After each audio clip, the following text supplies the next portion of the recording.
La date du 3 décembre 1994 marquait un tournant dans l'histoire du jeu vidéo, puisque c'était la sortie de la PlayStation première du nom de chez Sony, suite à l'échec de l'accord commercial avec Nintendo, puisque la PlayStation devait être normalement un add-on de la Super Nintendo, mais ça s'est pas fait, et voilà le succès tonitruant derrière de PlayStation avec leur console, avec des CD.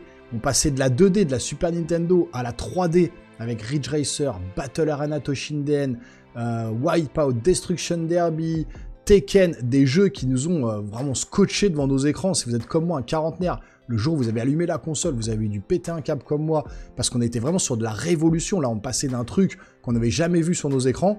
Aujourd'hui, on est plus sur des évolutions de consoles, de graphismes, plus que des révolutions. Mais à l'époque, c'est vrai qu'on a vécu les meilleures époques des consoles. Et c'est vrai que Super Nintendo, PlayStation, c'était un truc de folie. Après, il y a eu, quelques temps après, la Nintendo 64. Moi, je me rappelle plus dans quel ordre j'ai eu la console. Si c'est d'abord la Nintendo 64 et ensuite la PlayStation, ou j'ai eu la PlayStation et ensuite je me suis acheté la Nintendo 64, je m'en rappelle plus. En tout cas, j'ai eu toutes les consoles par la suite. Et c'est là que vraiment, voilà, ma passion pour le jeu vidéo a grandi et a mûri vraiment au fil des années. Et donc là, pour les 30 ans de PlayStation, au moment où je tourne cette vidéo, on est le 3 décembre 2024, et PlayStation nous a fait une petite surprise justement pour cet anniversaire, et ils l'ont fait d'une belle manière sur PlayStation 5. Alors si vous avez la PlayStation 5, quand vous l'avez allumée, vous avez peut-être eu la surprise comme moi de voir ce qui s'est passé à l'écran. Je trouve que c'est une très très bonne idée de leur part, franchement c'est pas du génie, mais c'est une très très bonne idée. Ça rappelle des souvenirs, c'est pour la nostalgie. Et puis pour ceux qui n'ont pas de PlayStation 5 ou qui n'ont pas vu popper de vidéos concernant justement cette petite surprise de PlayStation, enfin de Sony, je vais vous montrer tout ça en images avec ma PlayStation 5. Donc installez-vous confortablement, c'est parti.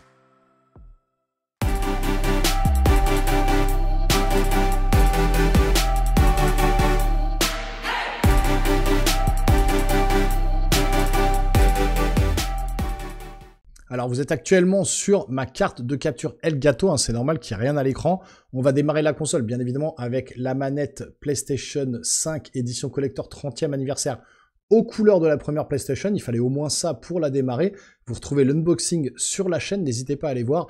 J'ai pas réussi à choper de PS5 Pro aux couleurs de la première PlayStation, mais au moins j'ai eu la manette, c'est déjà ça. Et donc on va appuyer sur le petit bouton, c'est parti. On démarre la console et vous allez voir ce qui va se passer.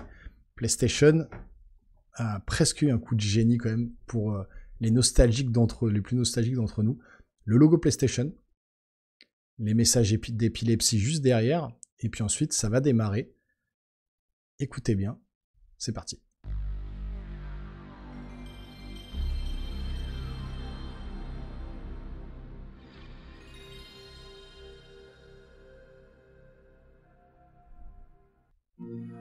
Voilà, bravo PlayStation. Alors, il n'y a pas que ça, vous allez voir.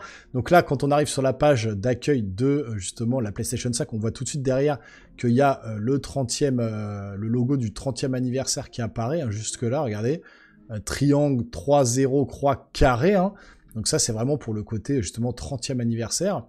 Si on appuie sur le PlayStation, on voit que le bandeau apparaît en bas également.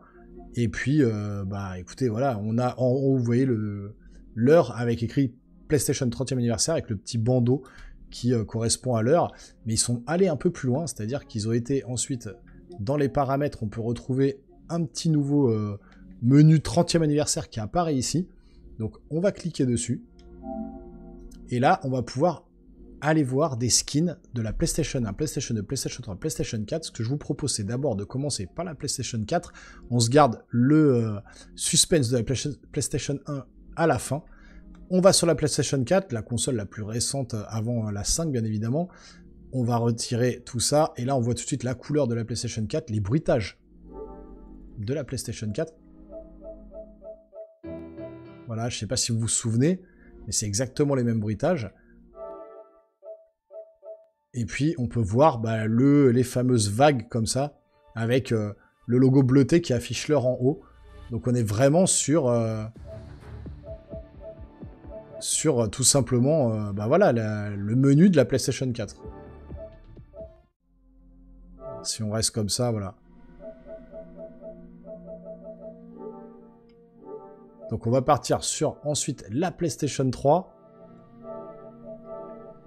Et là, tout de suite, on est sur les tons un peu noirs, gris, comme ça, avec, voilà, tout simplement le skin de la PlayStation 3 quand on l'a démarré avec les bruits.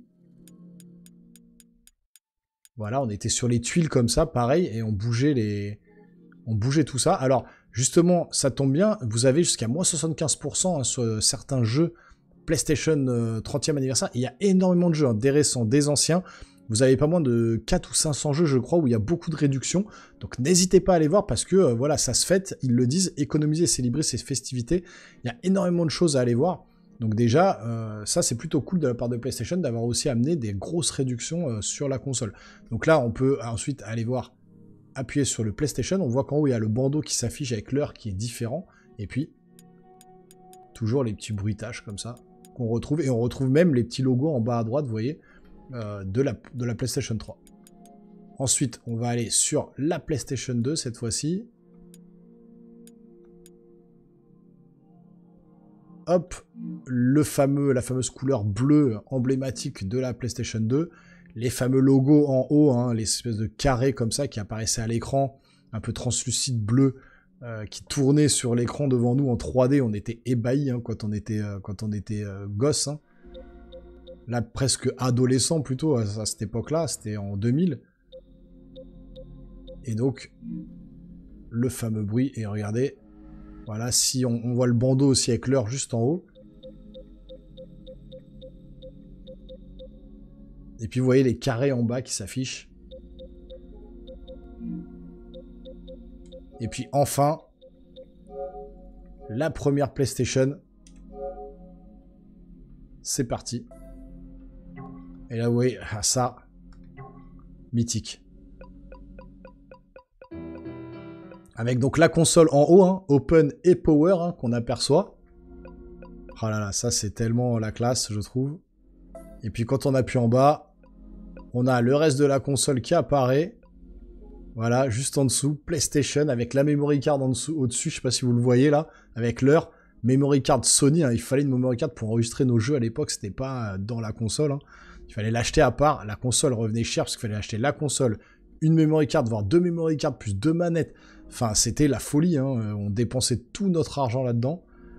Franchement, bravo Sony. Je trouve que c'est très bonne idée de leur part d'avoir fait ça. Ça ravive des souvenirs, c'est la nostalgie pour les joueurs. Et donc, bah voilà, ils ont bien fait de faire ça.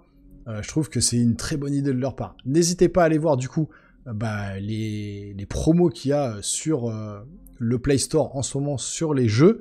Avant de nous quitter, je vais vous montrer une vidéo, on se quittera là-dessus, avec une vidéo justement que PlayStation a mis en ligne pour remercier les joueurs. C'est quand même assez sympa aussi. Vous avez pour les 30 ans toujours. Hein. Donc restez bien jusqu'au bout. D'ores et déjà, vous pouvez vous abonner à la chaîne, activer la petite cloche et le petit pouce en l'air pour me soutenir. Et puis nous les geeks, on se revoit très rapidement sur une prochaine vidéo. Portez-vous bien surtout. Ciao, ciao.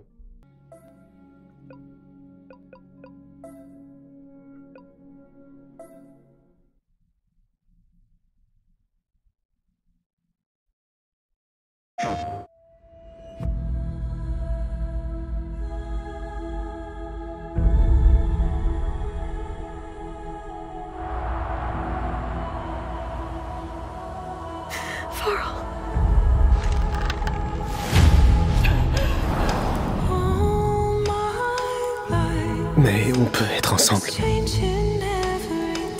Mais là, c'est du suicide.